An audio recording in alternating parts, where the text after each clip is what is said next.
Well, Paul and I met when we were freshmen in college. I met him in a class, ended up recruiting him to be in the fraternity that I was already a member of. We were 17-year-old college freshmen at the University of Illinois, and Jeff and I met there. We met and became fraternity brothers, roommates, and best friends. We've either worked together, I've been a client of Paul's, our families are intertwined completely, and it's just been literally a 40-year relationship. After we graduated, we ended up having banking careers together. We stood up at each other's wedding.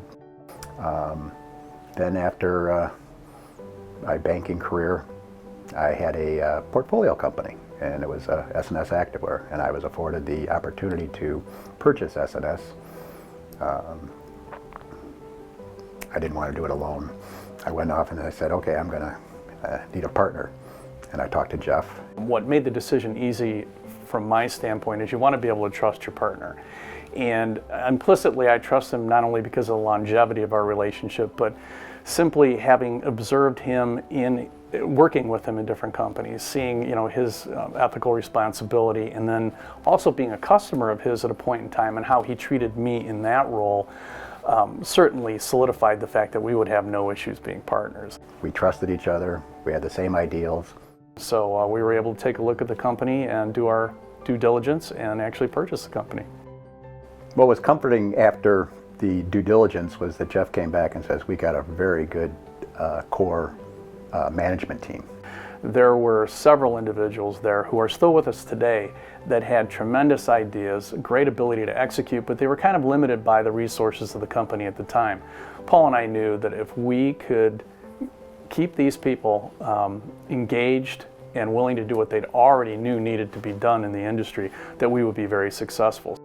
It's fun to see how we have grown into 6 locations and where we started from. We started from a fairly dingy warehouse up in Addison, Illinois. It was a 70,000 square foot building with low ceilings. It was dark, dirty, and it was 3 addresses, so it had 3 sets of offices. In 2 of the locations that were attached, we actually used the bathrooms to store inventory. And at the end of the day, it was all hands on deck.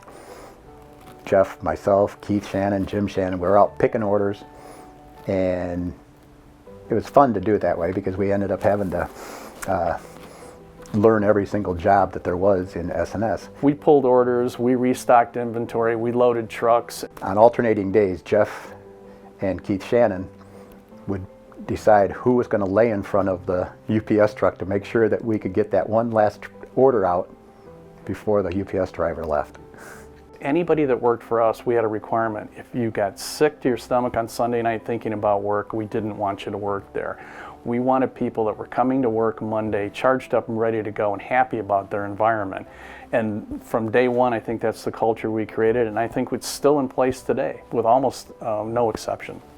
This S&S opportunity to grow S&S from 45 people or personnel to 1,500 people is very rewarding. It's just a tremendous feeling of accomplishment. To be where we are with the number of employees we have and the customers we serve and the reputation we have, it's so far exceeded what I ever thought could happen. And I'm proud of it and proud of everybody involved in it. S&S couldn't be where it is today without its vendors, its customers, and employees. And I want to thank each of them. I wish I could do it all individually. You know, we always talk about what makes a business successful and all of the traits and things that we do to get there. But the fact is, if you don't have a solid, wonderful, loyal customer base, none of it matters. And so I want to thank everyone that's done business with us, that continues to do business with us, and we'll do everything we can to make your life easier and be the distributor that you need us to be. Thank you very much.